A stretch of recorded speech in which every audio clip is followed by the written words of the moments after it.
أعوذ بالله السميع العليم من الشيطان اللعين الرجيم.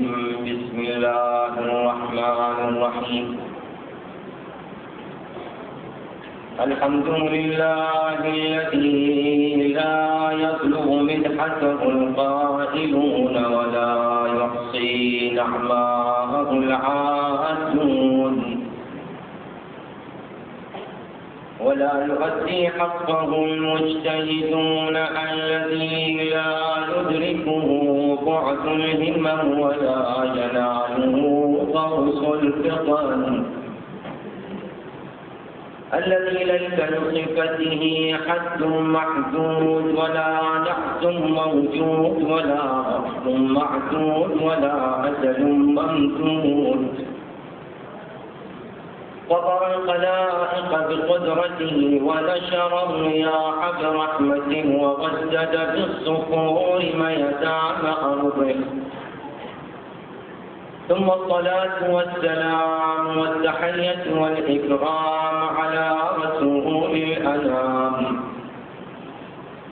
البشير النذير السراج المنير الطهر الطاهر الدر الفاخر البحر الزاخر العالم الباهر الرسول المسدد والمصطفى الأمجد الذي سمي في السماء أحمد وفي الأرضين أبي القاسم محمد.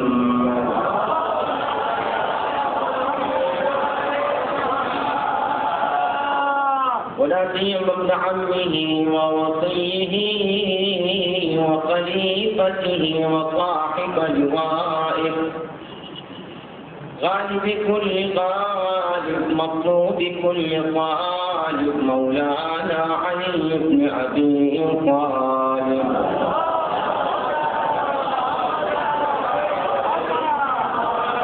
وعلى الصديقة الطاهرة التقية النقية المظلومة الشهيدة الرضية المرضية فاطمة الزهراء سيدة نساء العالمين.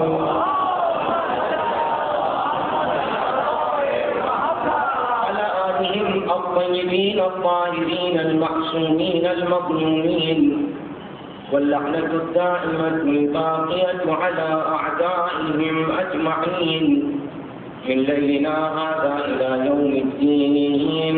أما بعد فقد قال الله العظيم في كتابه الكريم بسم الله الرحمن الرحيم إنما يريد الله ليذهب عنكم الرجس أهل البيت ويطهركم تطهيرا.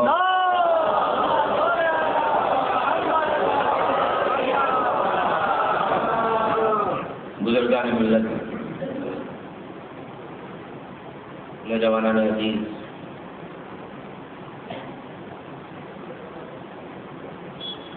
میں آپ تمام مومنین حیدرآباد کا نہایت ممنون اور شکر گزار ہوں کہ آپ نے اپنی مقدس پاکیزہ سماعتوں سے مجھ حقیر کو نوازا اور بتصدق محمد اور آل محمد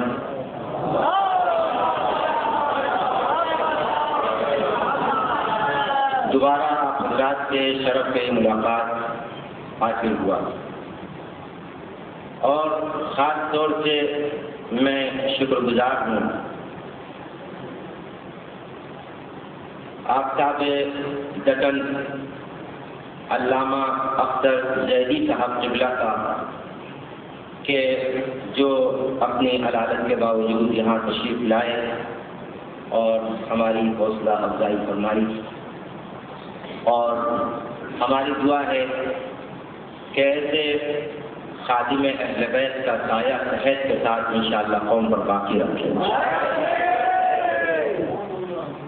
اور تمام محبان نے اہل بیت کو جہاں جہاں دنیا میں ہیں اور تمام وہ خطبہ اور وہ علماء جو حقوق آل محمد کا دفاع کر رہے ہیں، خدا ان کو اپنے حفظ و امان میں رکھے۔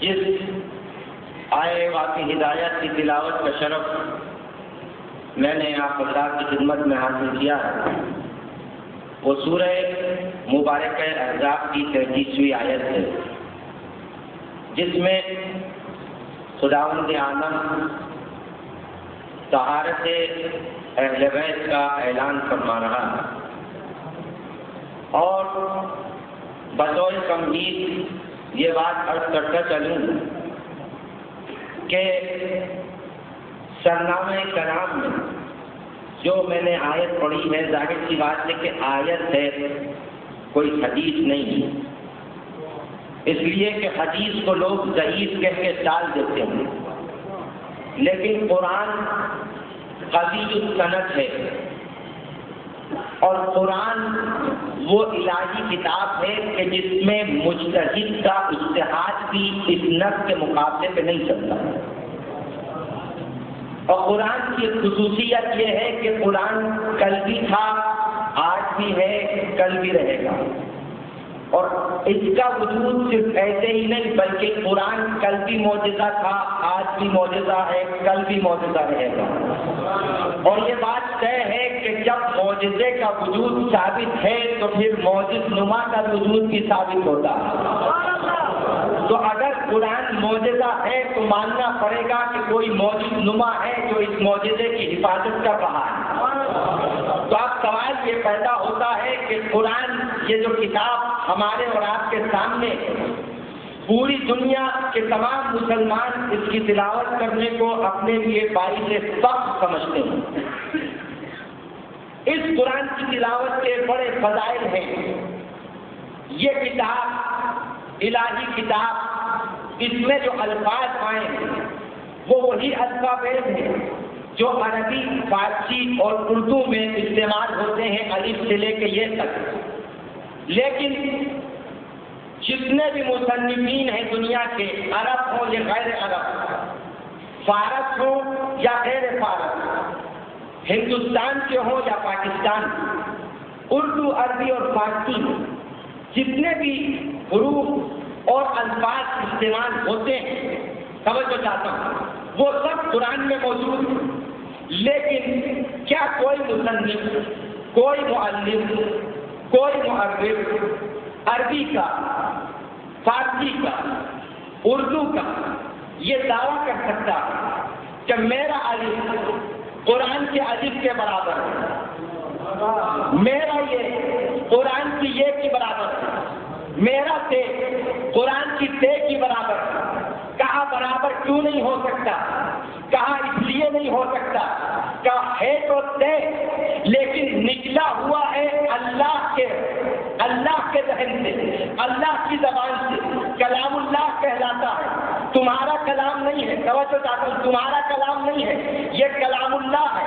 تو اس کا مطلب یہ ہے کہ الفابیت وہی ہے، نسبت ہو گئی خدا سے، جب نسبت ہو گئی خدا سے تو اب یہ عام حروف کا مقابلہ نہیں کر سکتے، یہ عام حروف ان کا مقابلہ نہیں کر سکتے، عام حروف کو ان کے مقابلے پہ لا کے کھڑا نہیں کیا جا سکتا، حالانکہ حروف یہ بھی ہے، حروف اس سے بھی ہے، حروف یہ بھی ہے، حروف وہ بھی ہے، الفاظ یہ بھی ہے، الفاظ وہ بھی ہے، کلمات یہ بھی ہے، کلمات وہ بھی ہے، جملے یہ بھی ہے، جملے وہ بھی ہے، مبتدا ان میں بھی ہے، خبر ان میں بھی ہے، مبتدا ان میں بھی ہے، خبر ان میں بھی ہے، تمام گرامر اس میں بھی پائی جاتی ہے، اس میں بھی پائی جاتی ہے، لیکن ایک سوال یہ پیدا ہوتا ہے کہ تمام مصنفین مل کے اپنی ساری کتابوں کی ایک پوری لائبریری عالمی سطح پہ قائم کرنے کے بعد اگر یہ کہہ سکے کہ ہمارا ساری یہ لائبریری میں موجود کتابیں قرآن کے برابر ہیں، تو کوئی مسلمان اس بات پہ ایمان نہیں لا سکتا کہ یہ کیسے ہو سکتا ہے کہ تم کلام اللہ کے مقابلے پر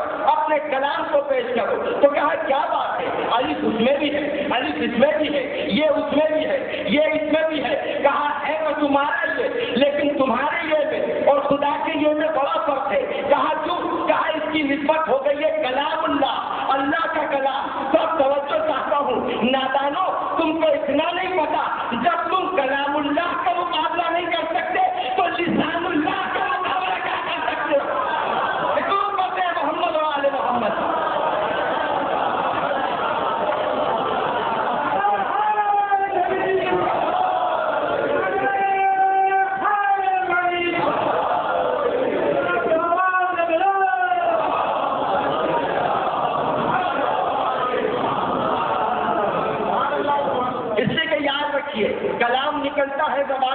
توجہ چاہتا ہوں، کلام نکلتا ہے زبان سے، زبان انسان کا ترجمان ہوتا ہے خیالات کا.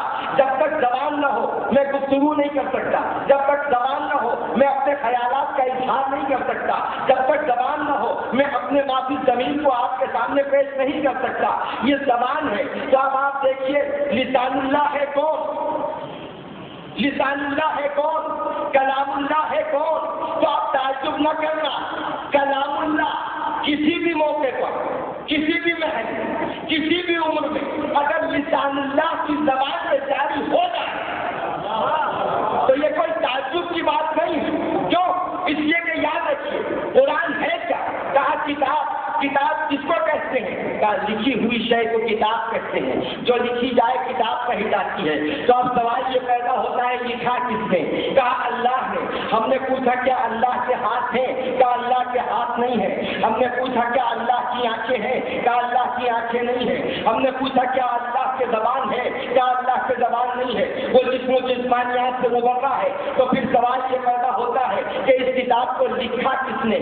کب لکھا؟ کہاں لکھا؟ توجہ چاہتا ہوں، کب لکھا؟ کہاں لکھا؟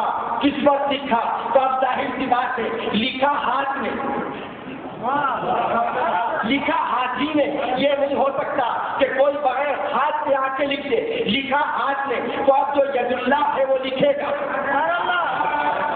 جو ید اللہ ہے وہ لکھے گا. توجہ ہے نا؟ جو لسان اللہ ہے وہ پڑھے گا.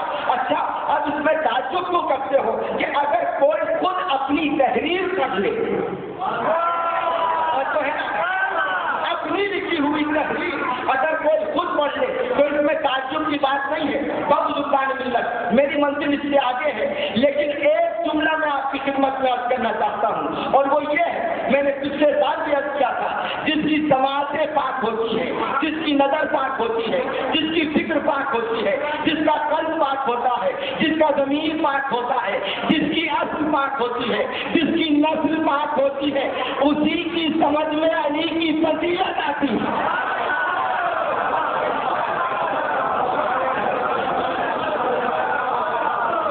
اس لیے کہ یاد رکھیں یہ فضائل علی ہر ایک کی سمجھ میں نہیں آ سکتی. اس کے لیے بہت بڑا مرحلہ طے کرنا پڑتا ہے انسان، نسلوں کا مرحلہ طے کرنا پڑتا ہے. علی کی ذوالفقار نسلیں دیکھ کے چلا کرتی، نسلیں دیکھ کے چلا کرتی تھی. اگر باپ اچھا نہیں ہے تو قیامت تک آنے والی نسلوں میں سے کوئی ایک نسل صحیح نہیں نکلے گی. اس لیے اس کو چھوڑ دیا کرتے تھے، اس لیے اس کو چھوڑ دیا کرتے تھے. تو اب یاد رکھیے یہ علی کی سنت ہے، یہ علی کی سنت ہے، یہ علی کی سنت ہے کہ جو علی کا چاہنے والا چاہے بعد میں آئے اس کو چھوڑ دیا جائے اور جو علی کا مخالف ہو اس کو نہ چھوڑا جائے. توجہ ہے نا؟ اس لیے کہ یاد رکھیے آج کل میں بہت ہی معذرت کے ساتھ میں خود یہ لباس پہنے ہوئے امامے کے ساتھ، آبا و ندا کے ساتھ،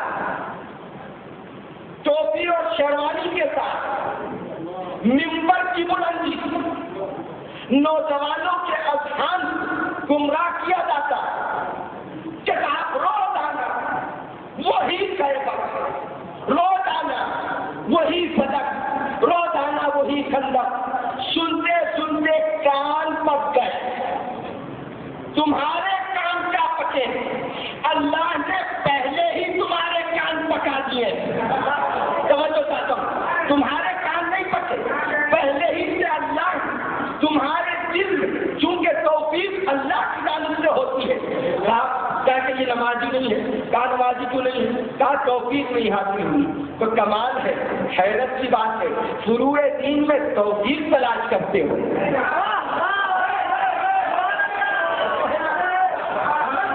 فروع دین میں توفیق تلاش کرتے ہو اور اگر اصول دین کا مسئلہ آ جائے نہایت بدتوفیق ہے وہ شخص جو مسلح عبادت پہ کھڑا ہو کے علی کو بھول جائے. نہایت بدتوفیق ہے وہ شخص جو مسلح عبادت پر کھڑا ہو کر میرے مولا کو بھول جائے. اس لیے کہ یاد رکھیے نماز نام ہے حب علی کا.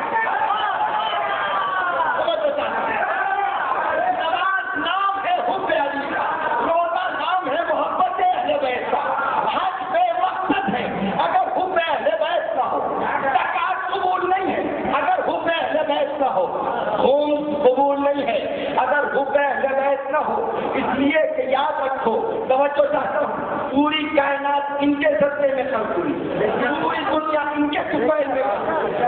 اگر یہ نہ ہوتے تو کائنات نہ ہو، دنیا نہ ہو، ہم نہ ہوتے، آپ نہ ہوتے۔ یہ تو بہت بڑی توفیق ہے جو کوئی ذکر اہل بیت سن لے اور صرف سنے نہیں بلکہ فرش ادا سے مطمئن ہو کے اٹھے،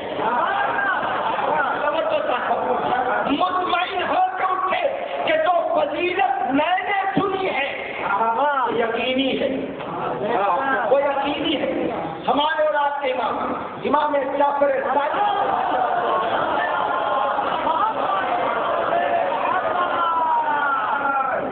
ارشاد فرماتے ہیں کہ اگر ہماری کوئی فضیلت سنو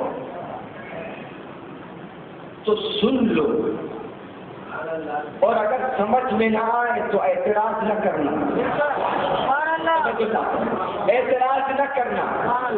آئیے میں آپ کی خدمت انہی امام کا ایک واقعہ کرتا ہوں، چاہنے والا جس کا نام ہے سکونی، آتا ہے چھٹے امام کی خدمت، کہا ابن رسول اللہ لما رفع النبی علی علی کتفہ، یا ابن رسول اللہ ذرا بتائیے کہ کیا بتا کہ رسول نے اپنے دوست پر علی کو سوال کیا، کہا کہ لیعلم الناس فضلہ ورفعتہ، تاکہ لوگ علی کی منزلت اور ان کی بلندی پہچانیں۔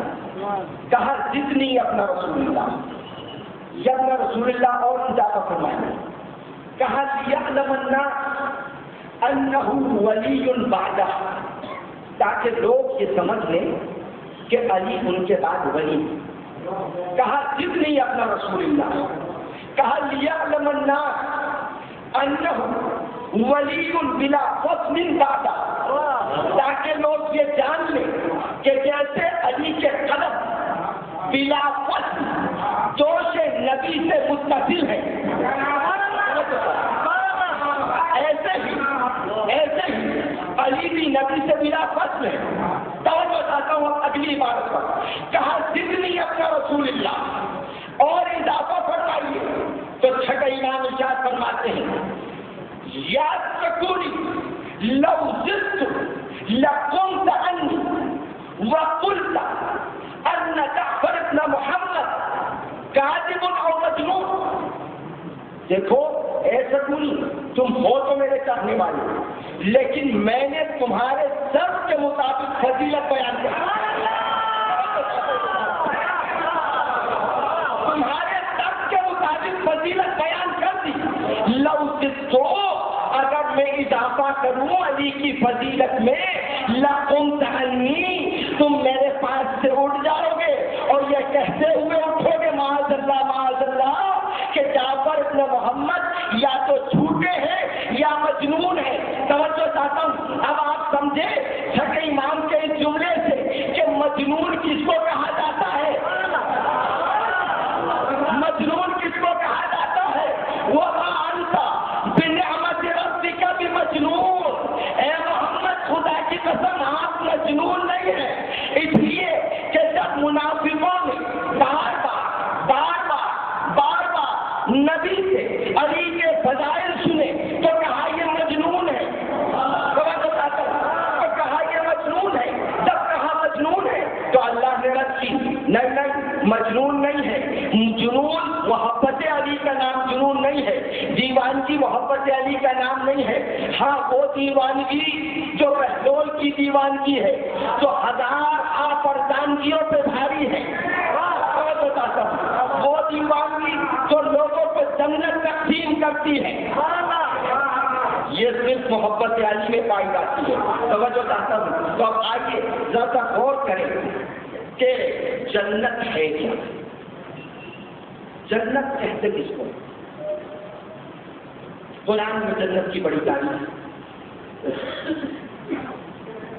اب اگر میں مسلسل کروں تمہارا پورا سورہ رحمان، سورہ واقعہ، خور المقصورات کی کتنی تو بھی یاد آ جائے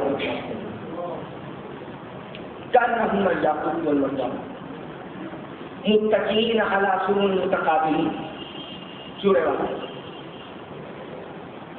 ان الابرار یشربون من کأس کان مزاجها کافورا. بہت سی جنت کی خصوصیات اور صفات بیان کی گئی، توجہ.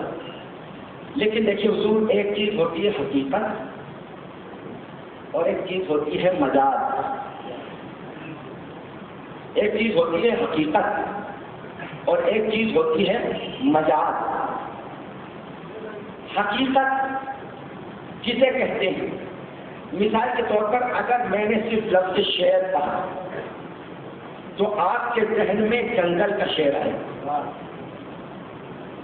اور اگر میں نے کہا شعر ہندوستان تو وہ مرحوم آپ کے ذہن میں آ گئے جو مسلسل حیدرآباد کے مومنین کو نوازتے رہے، اور نہ جانے کون سی ان کی مجلس قبول ہوئی کہ آج کے امام کے قدموں میں ان کو جگہ ملی. پتہ نہیں کون سا ذکر ان کا قبول ہو گیا. بس اسی طریقے سے آپ بھی یاد رکھیے، پتہ نہیں ہر مجلس میں جانے کی کوشش کیجیے، کوئی بھی خطیب ہو، کوئی بھی ذاکر ہو، اور جہاں تک بس عقیدہ ذاکر کی بات ہے تو میں تو کہتا ہوں اس کو منبر پہ کیوں آنے دیتے ہو؟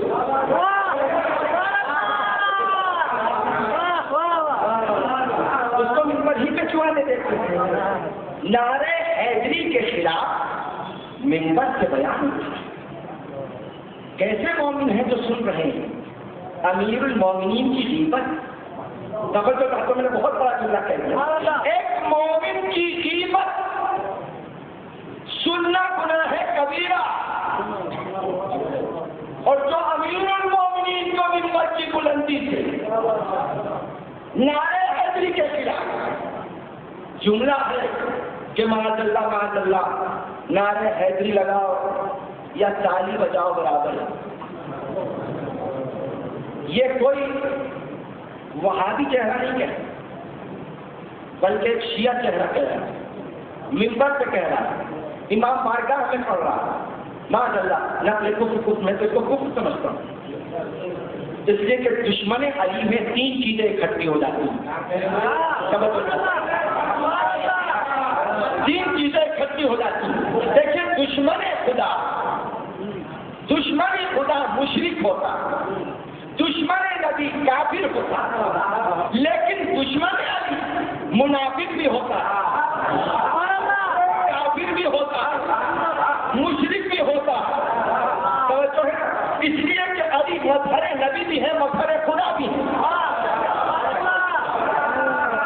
تو کہا نعرہ حیدری، کہا تالی کی برابر، کہا یہ تالی سے آپ نے تشبیہ کیوں دی؟ سمجھ پاتا ہوں، اس لیے تشبیہ دی تالی سے. پوری توجہ. دیکھیے، کوئی مجھے جذباتی ذاکر کہے یا کچھ بھی کہے، میں سارے اوقات مولا کے لیے حاضر ہوں کھیلنے کے لیے، لیکن کوشش یہی کروں گا کہ اپنے نوجوانوں کو حقیقت سے آگاہ کروں کہ یہ سب یاد رکھے، چہرے پر یہ ہے مگر نمائندے کسی اور کے.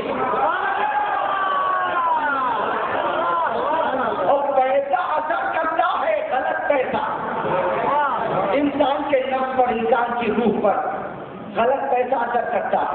تو یہ تالی سے کیوں تشبیہ دی نعرہ حیدری؟ اس لیے کہ یاد رکھیں، نعرہ حیدری لگا کہاں تھا؟ تو بتا کر علی نے خود اپنا نعرہ کہاں لگایا تھا؟ انا الذی سمتنی امی حیدرا. اور کہاں رسول نے علی سے کہا تھا کہ کل میں علم اس کو دوں گا تو موت ہوگا؟ تالی سے کیوں تشبیہ دی؟ کہا اس لیے تشبیہ دی کہ تالی کون بجاتا ہے؟ تالی کون بجاتا ہے؟ کہا تو نہ مردوں میں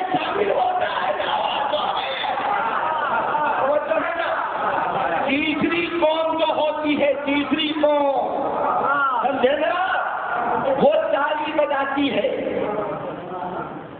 اور میں کیا کروں؟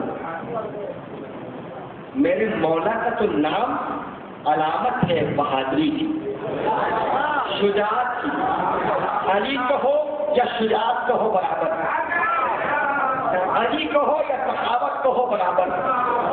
اب اگر کوئی مخالفت کرتا ہے نعرہ حیدری کی تو یاد رکھیے وہ نعرہ حیدری کی مخالفت نہیں کرتا، وہ اپنے بزدل ہونے کا اعلان کرتا ہے کہ میں بزدل ہوں۔ تو بزرگان ملت کی سازشیں چل رہی ہیں، ہمیں ان سازشوں کو سمجھنا ہے اور مجلسوں کے خلاف بیان ہوتا ہے، نعروں کے خلاف، علم کے خلاف، یہاں تک کہ کہا جاتا ہے ایک آنسو میں جنت۔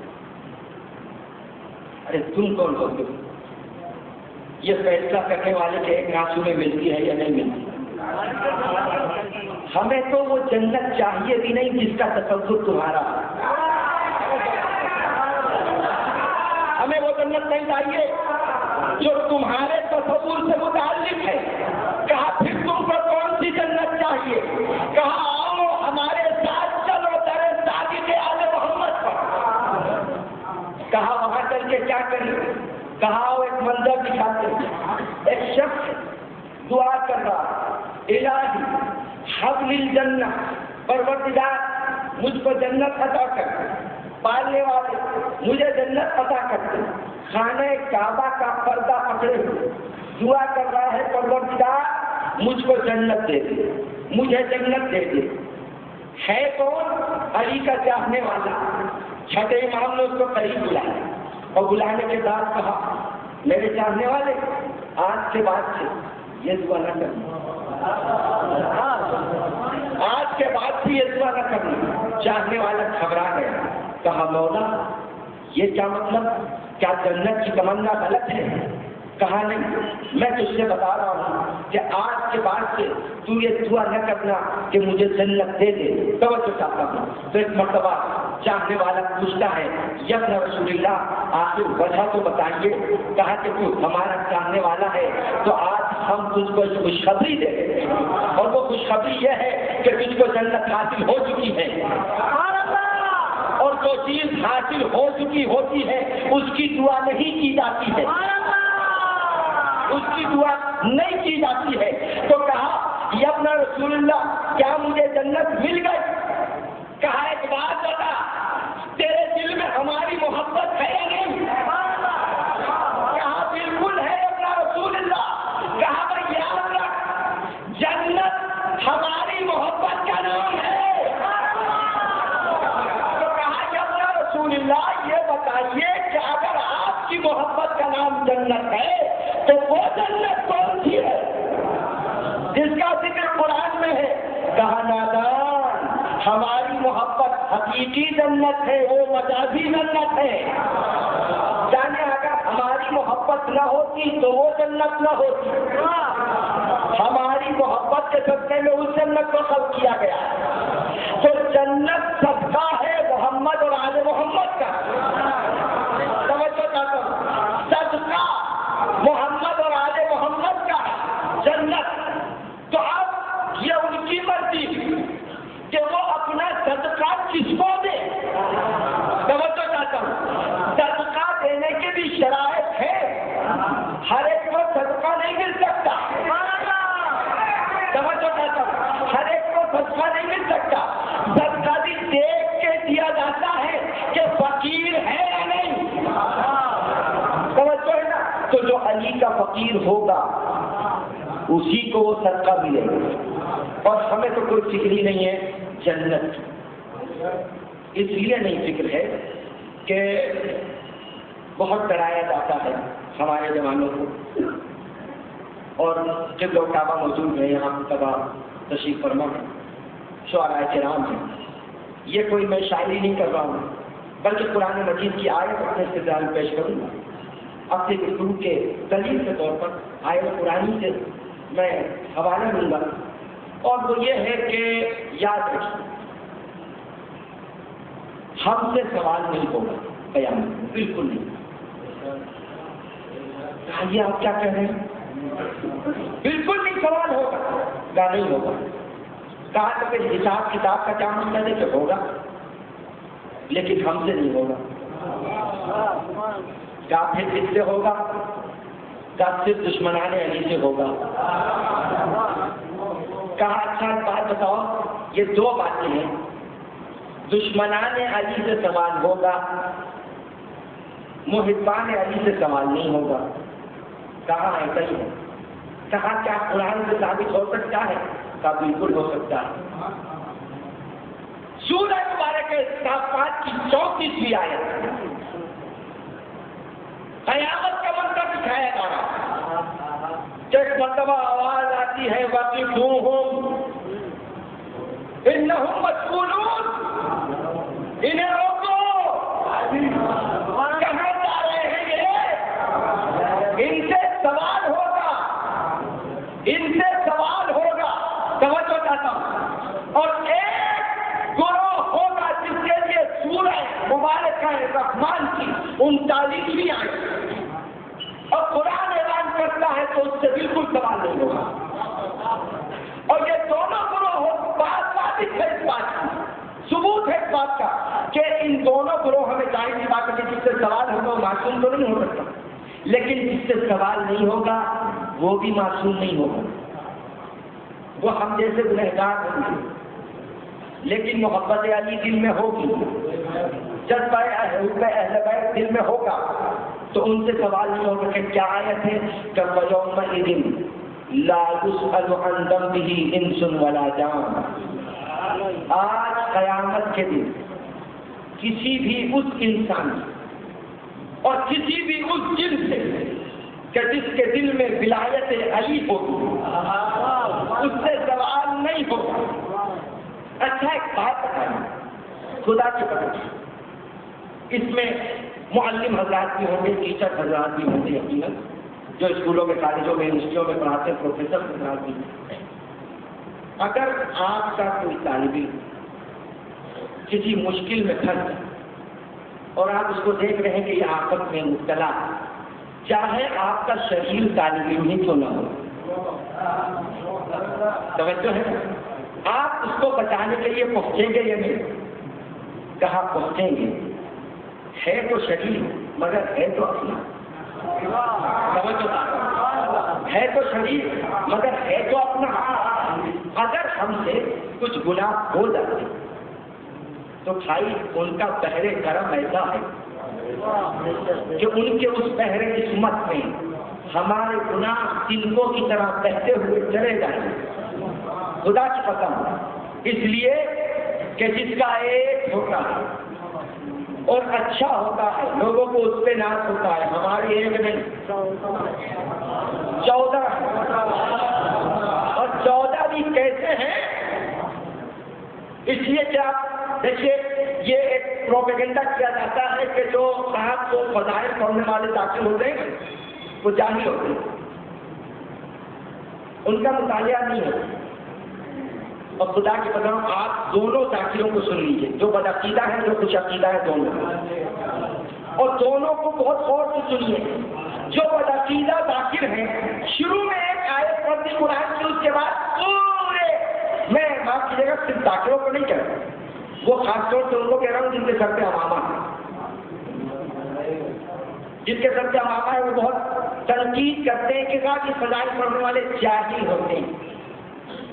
جاہل نام ہے کس کا؟ جہالت نام ہے عداوت اہل بیت کا. اور علم نام ہے محبت اہل بیت کا. کہاں دلیل جائے، کہاں دلیل ہے؟ جب مجتہد مرد عالم کو جب اس کا کام نہ لکھا جاتا تو یہ نہیں لکھا جاتا فقیہ ہے خدا، یہ نہیں لکھا جاتا فقیہ ہے رسول، یہ نہیں لکھا جاتا فقیہ ہے نبی، یہ لکھا جاتا ہے فقیہ ہے اہل بیت. کیا مطلب کہ یہ اہل بیت کو سمجھنے کی کوشش کر رہا ہے. جو کوشش کرے سمجھنے کی اسے کہتے ہیں مجتہد، اسے کہتے ہیں عالم. ورنہ نحن العلماء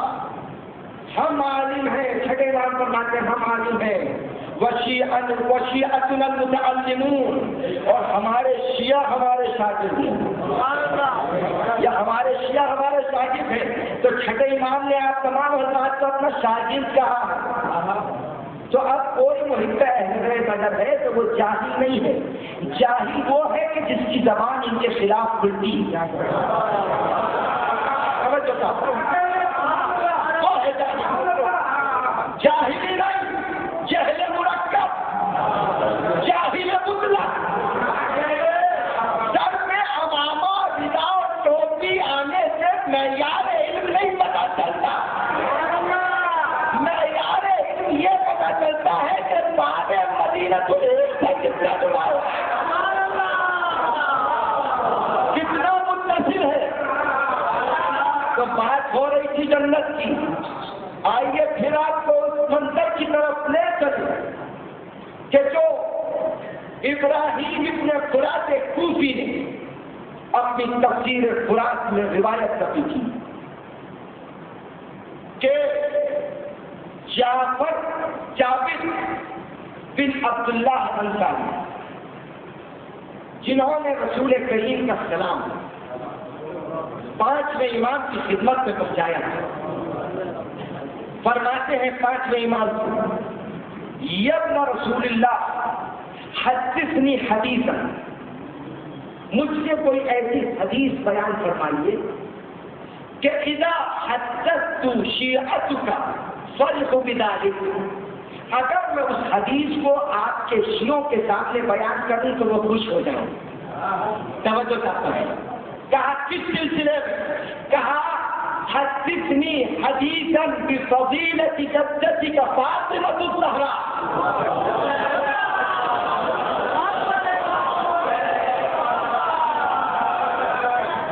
اپنی جدہ کے سلسلے میں حدیث کوئی فضیلت بیان کیجیے کہ جب میں بیان کروں تو مومنین کے چہرے کھل جائیں، آپ کے چاہنے والے خوش ہو جائیں۔ یہ جابر کو بھی پتا تھا کہ فضیلت اہل بیت بیان ہونے سے مومنین کے چہرے کھلتے ہیں، نہیں، معیار ہی یہ ہے حکم اہل بیت کا کہ جب فضیلت بیان ہو رہی ہے تو اچنبھا نہ کرنا، حیرت نہ کرنا، ابھی تو بہت سے فضائل پردہ غیب سے آنے والا بیان کریں،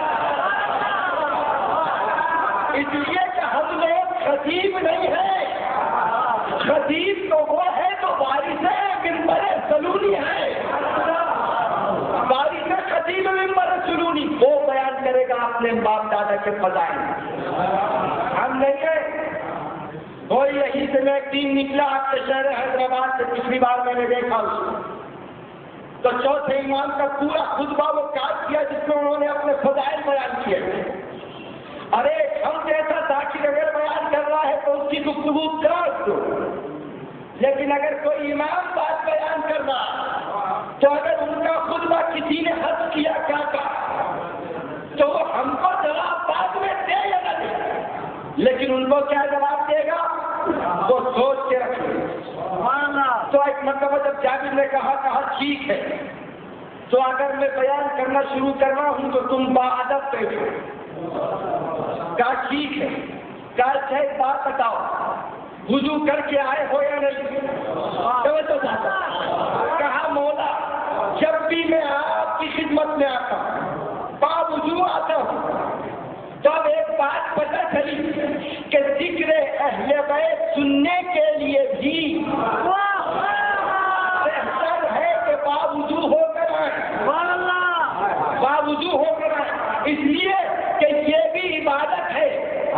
نہیں بھی نہیں، بھی ہم بھی والے نہیں ہیں، میں کہتا ہوں یہ ہی عبادت ہے، میں بتاتا ہوں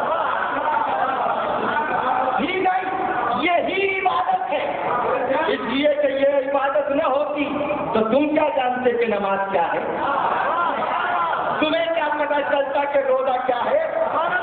ارے حیرت کی بات ہے، اس منبر حسین کے سطح میں تم روزہ، نماز، صوم، حج، زکات سارے فضائل بیان مسائل بیان کرتے ہو اور اس کے بعد پھر منبر کی مخالفت۔ خدا کی قسم ذرا آئینے میں اپنا چہرہ دیکھو، کوئی ایک بھی شخص ان کو سننے کے لیے نہیں آئے گا اگر اس ممبر کی بلندی پہ نہ ہو۔ وہ تمہارے نام سے نہیں آتا، وہ مسجد حسین کے نام سے آتا ہے۔ یہ غلط فہمی میں نہ رہنا کہ ہم امریکہ کینیڈا میں اور پتہ نہیں کہاں بنگلور میں کہاں رہتے ہیں تو ہمارے نام سے مجمع آتا ہے۔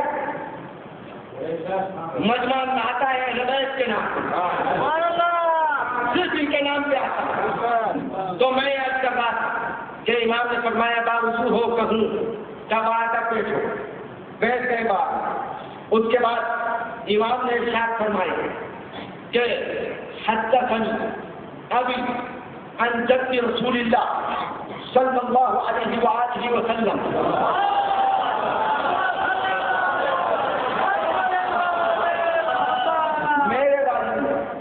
میرے جد گرامی رسول کریم سے براہ راست نقل کیا کیا کہ اذا کان یوم القیامت، اگر قیامت کا دن ہوگا، ینصب للانبیاء منابر، تمام انبیاء کے لیے منبر بنائے جائیں گے، منبر رکھے جائیں گے، کاہے سے من نور، نور کے منبر، منبروں کے خلاف بولنے والوں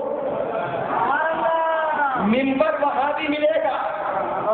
اور ابھی اگلا جملہ آ رہا اسی روایت، منابر من نور، سارے انبیاء کے لیے منبر نصب کیے جائیں گے۔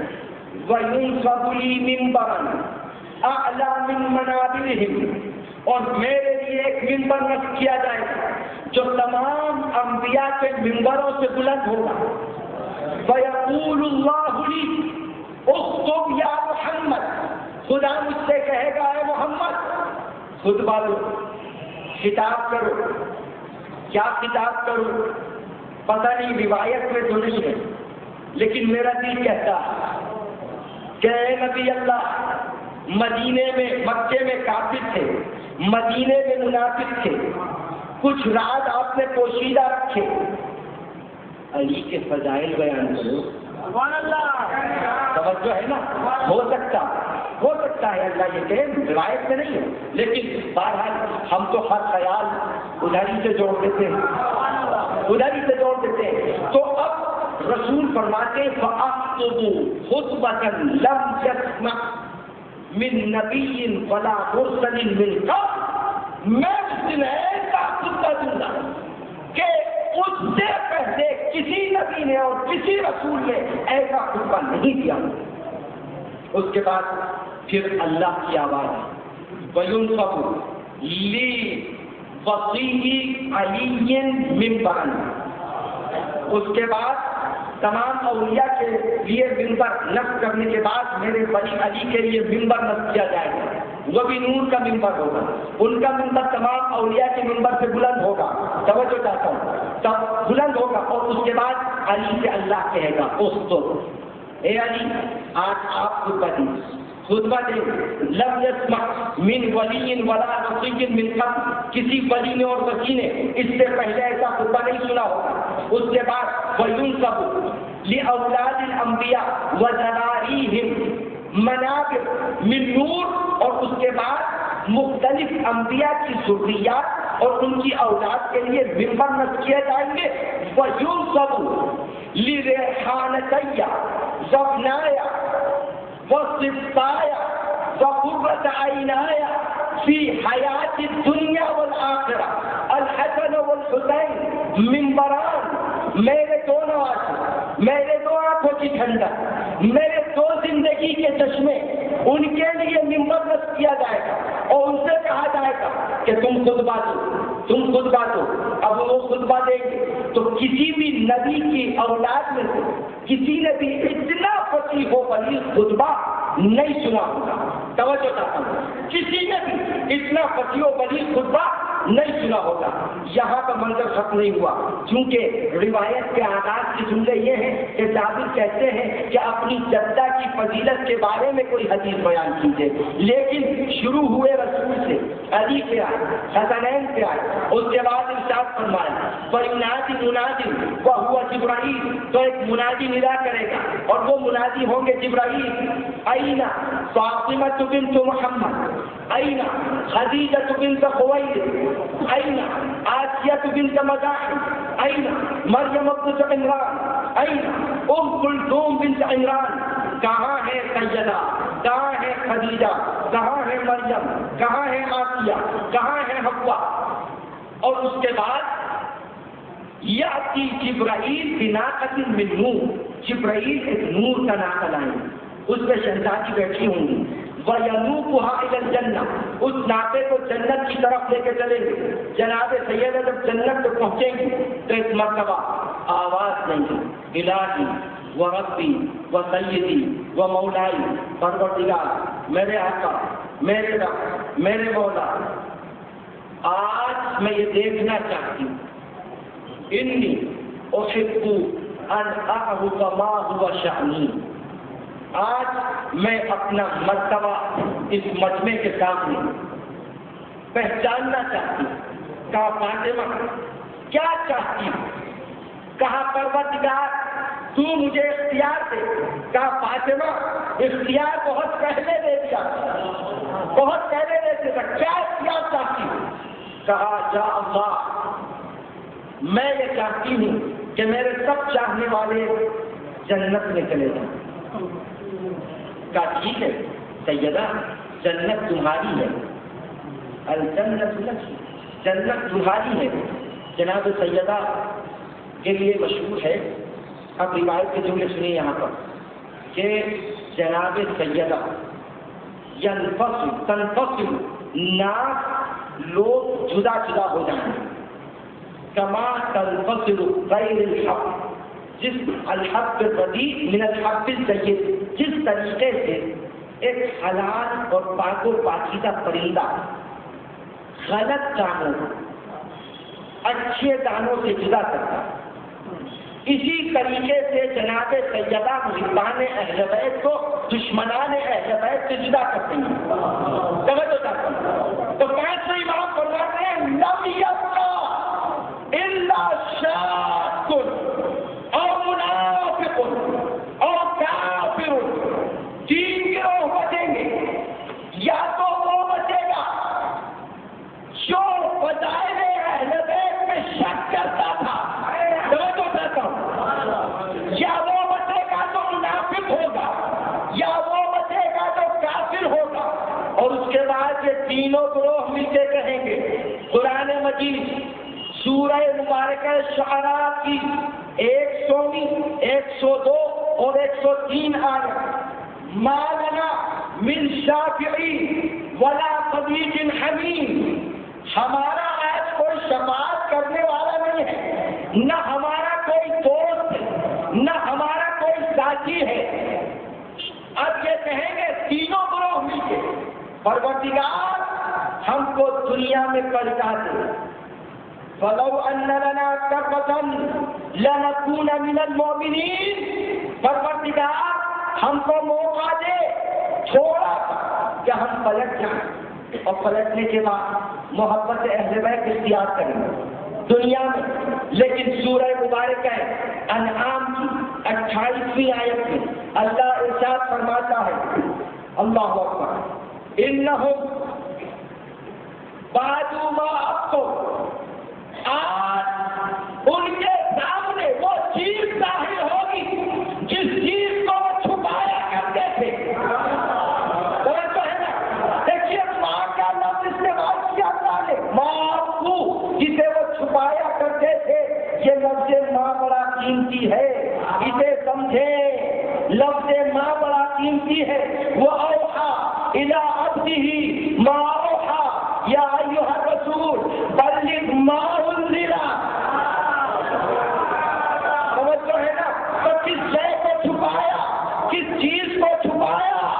کیا فضائل علی کو چھپایا، وَإِنَّهُمْ لَعَادُوا، اور اگر یہ پلٹ جائیں تو خدا کی قسم پھر بھی دشمنی کرتے رہیں گے۔ پلٹ جائے میں موقع بھی دے دوں، کیوں؟ اس لیے کہ بقول علامہ قید تنقید پوری کے کہ درود پڑھ دیں محمد محمد پر.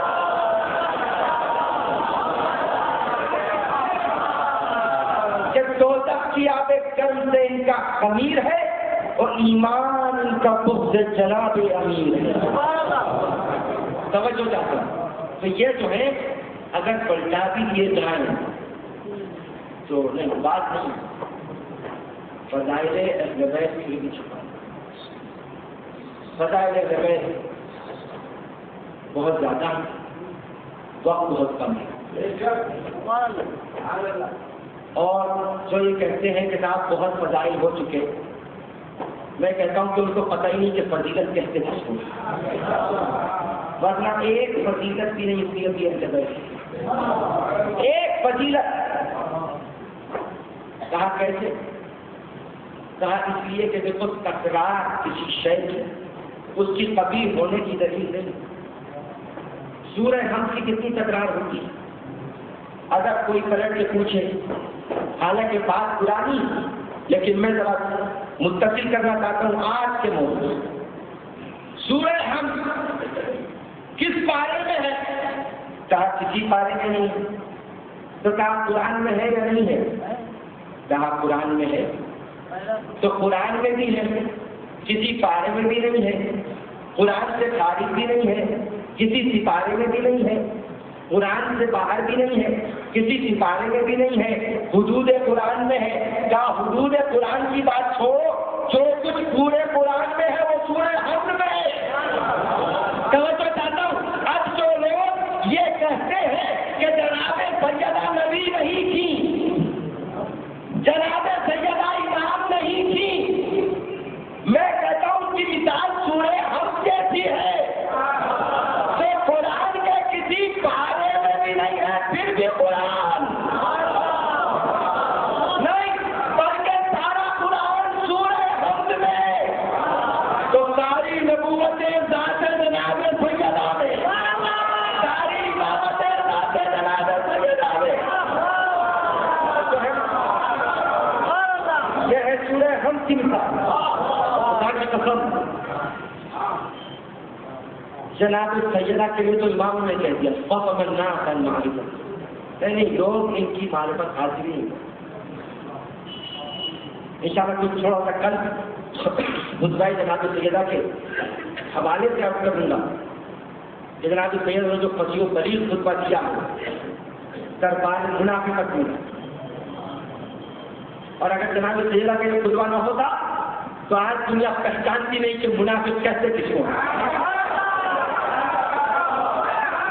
خدا کی قسم جناب سیدہ نے یہ خطبہ صدق کے درخت لینے کے لیے نہیں دیا تھا, بلکہ جناب سیدہ کے دربار میں جانا اور خطبہ بیان کرنا اور صدق کے بارے میں بولنا, حمد الہی بیان کرنا, اپنے فضائل بیان کرنا, یہ جناب سیدہ نے سب سے پہلے بتایا کہ دیکھو اگر دربار منافقت کا بھی ہو تو فضائل بیان کرنے سے نہ چوکنا.